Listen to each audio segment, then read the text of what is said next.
In verschillende gemeenten binnen de laatste jaren huizen te dicht op heegspanningsmersen bouwd. Dat is juster uit een onderzoek van RTL Nieuws kwam.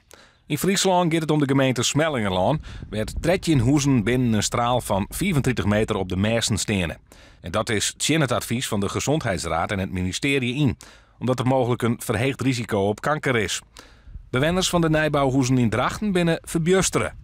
Nou, we schrokken al bij. Ik ben juist hier aan het werk en toen ging mijn man en ik het roer van nou, dat is al wat, hè. Maar die bandjes en je weet natuurlijk meer jongenstel, hè, die ik krijg dan lietse poppen haar, noem maar op. Nou, dan word je net dat het aan zijn echt, hè, dat zie je ziek worden. Nee, wij zeggen dit juist en dan denk je in ieder geval, jeetje, wat is dit al, ja. Ja, wij wisten hier nergens van. Nou, het is gewoon gevaarlijk. Bij ons wonen 2 kleine kinderen. Je gaat ook niet even verhuizen. Je hebt natuurlijk ook wel hebt net een nieuw huis, net helemaal aangelegd, de tuin ook. Dus je gaat niet zomaar verhuizen. Maar dan ga je toch wel denken, wat wordt hieraan gedaan? Gaan ze dit weghalen? Je weet het niet. Het huis kan ook wel gewoon niks meer waard zijn nu. Want wie wil er nou onder zo'n mast wonen?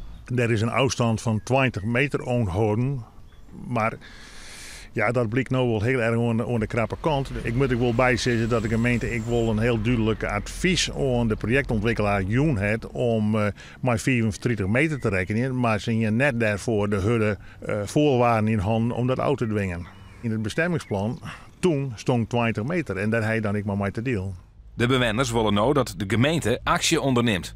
Ik zou het wel fijn vinden dat ze er verder onderzoek naar doorgaan. Dat hoe vier dat echt, nou ja, risico's zich mij brengt en alles. Hè? Als het echt heel gevaarlijk is, dan moet het gewoon weg worden gehaald, vind ik.